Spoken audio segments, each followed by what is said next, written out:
మన ప్రభువును రక్షకుడునైన యేసుక్రీస్తు ప్రశస్త నామములో మీ అందరికీ నా నిండు వందనాలు.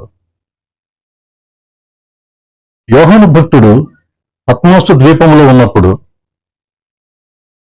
ఆయనకు కలిగినటువంటి దర్శనములో సియోను పర్వతం మీద గొర్రెపిల్ల నిలబడి ఉన్నట్లుగా ఆయన చూశాడు.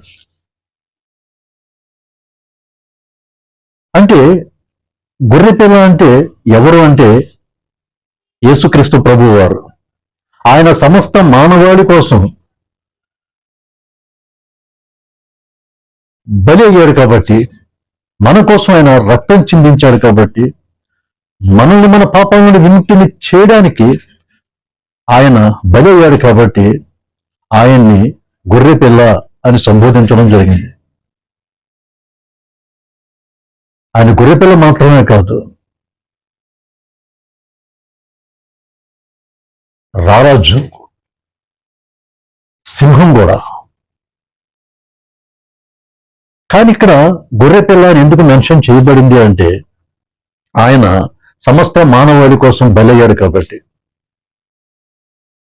అక్కడ ఆ గొర్రెపిల్లతో పాటు ఎవరు ఇంకా నిలబడి ఉన్నారు అని మనం చూసినట్లయితే 1,44,000 మంది అక్కడ యేసయ్య నామమును, ఆయన తండ్రి అయినటువంటి దేవుని నామమును నొసలు యందు లిఖింపబడి ఉన్నటువంటి 1,44,000 మంది ప్రజలు అక్కడ నిలబడి ఉన్నారు.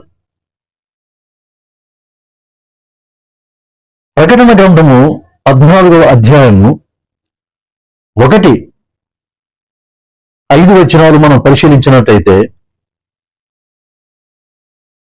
మరియు నేను చూడగా, ఎవరు చూస్తున్నారు? దర్శనములో యోహాను చూస్తున్నాడు. ఇదిగో ఆ గొర్రెపిల్ల సియోను పర్వతము మీద నిలువబడి ఉండెను. ఎక్కడ నిలబడి ఉందా గొర్రెపిల్ల? సియోను అనేటువంటి పర్వతం మీద నిలబడి ఉంది. ఆ సియోను పర్వతం ఎక్కడ ఉంటుంది అంటే ప్రస్తుతం ఉన్నటువంటి యెరూషలేములో కావచ్చు. ఆయన నామమును, ఆయన తండ్రి నామమును నొసళ్ళ యందు లిఖింపబడి ఉన్న 144,000 మంది ఆయనతో కూడా ఉండిరి. ఇంకా చూస్తే 5వ వచనం మనం చూస్తే, వీరి నోట ఏ అబద్ధమును లేదు, కనబడలేదు, వీరు అనింద్యులు అనేటువంటి మాట మనకు కనబడుతుంది. అంటే ఈ 1,44,000 మంది కూడా ఎటువంటి అబద్ధము ఆడనటువంటి వారు, ఎటువంటి నిందారోపణ లేనటువంటి వారు. 1,44,000 మంది. ఇంకా 4వ వచనంలోకి మనం వస్తే ఇంకా ఏమని ఉందంటే, వీరు స్త్రీ సాంగత్యమున అపవిత్రులు కానివారును, అంటే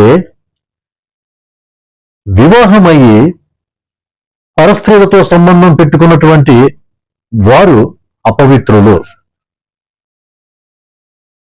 అటువంటి వారు ఇంకా స్త్రీ సాంగత్యము ఎరుగని వారునై ఉండి, కొంతమంది ఏమో స్త్రీ సాంగత్యమే ఎరగని వారిగా ఉన్నారు.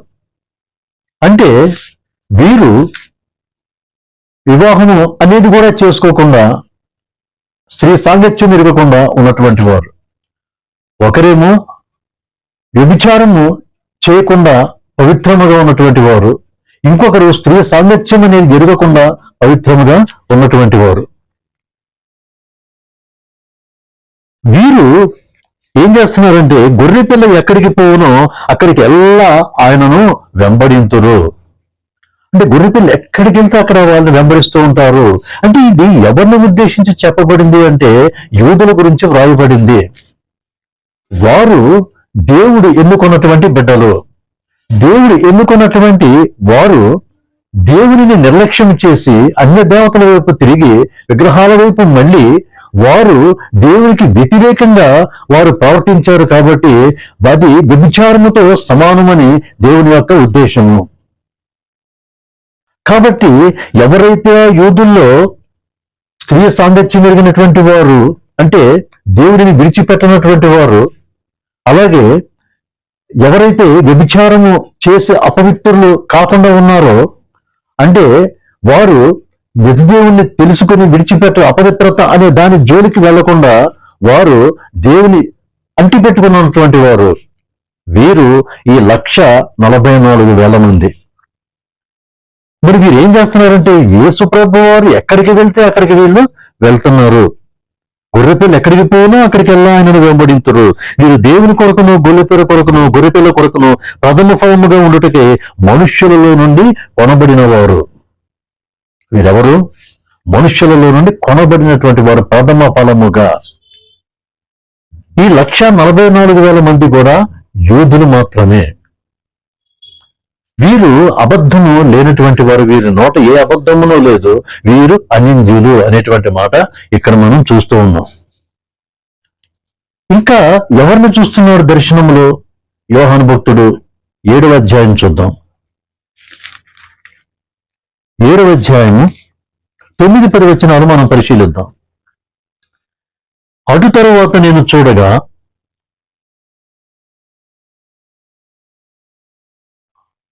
ఇదిగో ప్రతి జనములో నుండి, ప్రతి వంశములో నుండి, ప్రజలలో నుండి, ఆయా భాషలు మాట్లాడే వారిలో నుండి లెవడును లెక్కింపజాలని ఒక సమూహం, గొప్ప సమూహం కనబడును. ప్రతి వంశములో నుండి, ప్రతి జాతిలో నుండి, ప్రతి భాష మాట్లాడే వారిలో నుండి, అలాగే ప్రతి జనములో నుండి లెక్కింపబడజాలని ఒక గొప్ప సమూహము యోహాను భక్తుడు చూశాడు. ఎవరి సమూహము అని మనం ఆలోచించినట్టయితే ఇంకా కిందకొస్తే వాళ్ళు ఏమంటున్నారంటే 10వ వచనంలో, సింహాసనాసీనుడైన మా దేవునికి గొర్రెపిల్లకును మా రక్షణ స్తోత్రమని మహాశబ్దముతో ఎలుగెత్తి చెప్పిరి అనేటువంటి మాట అక్కడ కనబడుతుంది.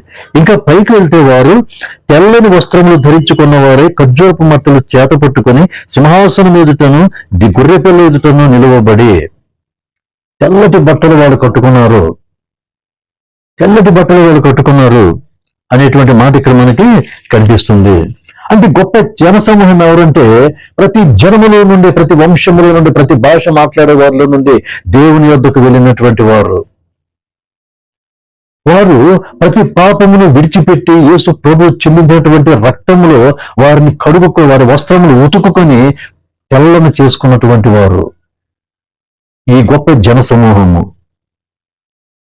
మరి 14వ అధ్యాయంలో ఉన్నటువంటి 4-5 వచనాల్లో ఉన్నటువంటి ఈ 1,44,000 మంది అయితే వీరు యూదులు. వీరైతే ప్రతి జనములో నుండి వచ్చినటువంటి వారు.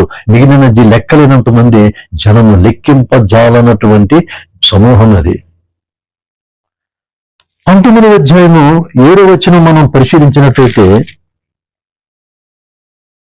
అప్పుడు గొప్ప జనసమూహపు శబ్దమును, విస్తారమైన జలముల శబ్దమును, బలమైన ఉరుముల శబ్దమును పోలిన ఒక స్వరము సర్వాధికారి ప్రభువునగు మన దేవుడు ఏలుచున్నాడు, ఆయనను స్తుతించుడి, గొర్రెపిల్ల వివాహ మహోత్సవం వచ్చినది, ఆయన భార్య తాను సిద్ధపరచుకొని ఉన్నది గనుక మనము సంతోషపడి ఉత్సహించి ఆయనను మహిమపరచదమని చెప్పగా వింటిని. ఒక గొప్ప స్వరం వినిపించింది. సర్వాధికారి ప్రభువునగు మన దేవుడు ఏలుచున్నాడు, ఆయనను స్తుతించండి. గొర్రెపిల్ల వివాహ మహోత్సవం వచ్చింది, ఆయన భార్య తాను సిద్ధపరచుకొని ఉన్నది. ఎవరు ఆయన భార్య? గొర్రెపిల్ల వివాహ మహోత్సవం అంటే ఏంటి? గొర్రెపిల్ల ఎవరు? యేసుక్రీస్తు ప్రభు వారు. ఆయన ఇప్పుడు వధువుని తన దాన్ని చేసుకోబోతున్నాడు. ఎవరా వధువు అంటే క్రీస్తు సంఘము. ఎవరైతే మారు మనసు పొంది ప్రభు నామములో బాప్తిస్మం తీసుకొని ప్రతి పాపమును విడిచిపెట్టి యేసుక్రీస్తు ప్రభు వారి రక్తములో కడుగుకొని ఎవరైతే ఆయనను వెంబడించారో వారు పెళ్లి కుమార్తె. అంటే యేసుక్రీస్తు ప్రభు వారు ప్రత్యక్షమైనప్పుడు రెండవసారి ప్రత్యక్షతలో పెళ్లి కుమార్తె ఎత్తబడుతుంది. ఆ ఎత్తబడి గుంపులో మనం ఉన్నామా అని మనం ఆలోచించుకోవాలి. ఆ ఎత్తబడి గుంపులో మనం ఉన్నామా అని ఆలోచించుకోవాలి. ప్రతి చిన్న విషయంలోనూ, ప్రతి పెద్ద విషయంలోనూ కూడా దేవునికి నమ్మకంగా ఉంటారు. ఎవరు? వీళ్ళందరూ కూడా ఆ 1,44,000 మంది లెక్కింపబడజాలన్నటువంటి ఈ సమూహము కూడా వారికి దేవునికి ఎలా ఉంటారు? నమ్మకంగా ఉంటారు అనేటువంటి మాట ఇక్కడ మనకు కనబడుతుంది. అలాగే ఎవరైతే లోక సంబంధమైనటువంటి వాటి గురించి పరితపించిపోతారో, వాటి గురించి ఎక్కువగా ఆలోచిస్తారో, తీర్పు దినాన్న వారు ఎంత నష్టపోయారో వారికి అర్థమవుతుంది. అదే రీతిగా ఎవరైతే తన తండ్రిని, తన తల్లిని, తన సహోదరులను, సహోదరులను, తన భార్యను, బిడ్డలను ఎవరైతే దేవుని కంటే ఎక్కువగా ప్రేమించారో, అంటే ఇక్కడ దీని అర్థం ఏంటంటే దేవుని నిర్లక్ష్యం చేసి వీళ్ళ మీద కాన్సన్ట్రేట్ చేశారో వారి గురించి ఇక్కడ మాట్లాడుతున్నాడు. అంటే మనము దేవుని సృష్టిలో ఒక భాగం కాబట్టి మనకన్నీ కూడా దేవుడే. మనకి తల్లినిచ్చింది, తండ్రినిచ్చింది, పెద్దలనిచ్చింది, అన్నదమ్ములను అక్క చెల్లెనిచ్చింది దేవుడే. కాబట్టి ముందుగా దేవుని ప్రేమించాలి. దేవునిని మరవకుండా మన బిడ్డల్ని, మన భార్యని, మన తల్లిదండ్రుల్ని, సహోదరులను, సహోదరులను ప్రేమించాలి. కాబట్టి ఎవరైతే దేవుని కంటే ఎక్కువగా వీళ్ళని ప్రేమించారో ఆ దినాన ఎంత నష్టపోయారో వీళ్ళకి అర్థమవుతుంది. అదే రీతిగా దేవుని ఆజ్ఞలకు లోబడి క్రీస్తు నడిచిన ప్రకారం నడవడానికి ఎవరైతే నిత్యము కూడా ప్రయత్నిస్తూ ఉంటారో వారు అందరికంటే వివేకము కలిగినటువంటి వారు. దేవుని దృష్టిలో వారు తెలివైనటువంటి వారు. ఎందుకంటే దేవుడు మనకు ఆజ్ఞల్ని ఇచ్చాడు, ఆజ్ఞల్ని మనం పాటించాలి. కొన్ని కట్టడలు విధించాడు, కొన్ని విధులు మనకి ఇచ్చాడు. వీటన్నిటిని కూడా మనం పాటిస్తున్నామా? ఆయన ఆజ్ఞకు మనం లోబడి ఉంటున్నామా? ఆయన మా వాక్యానికి మనం లోబడి ఉంటున్నామా? ఆయన మాటకు మనం లోబడి ఉంటున్నామా? పరిశీలించుకోవాల్సినటువంటి అవసరత ఉంది.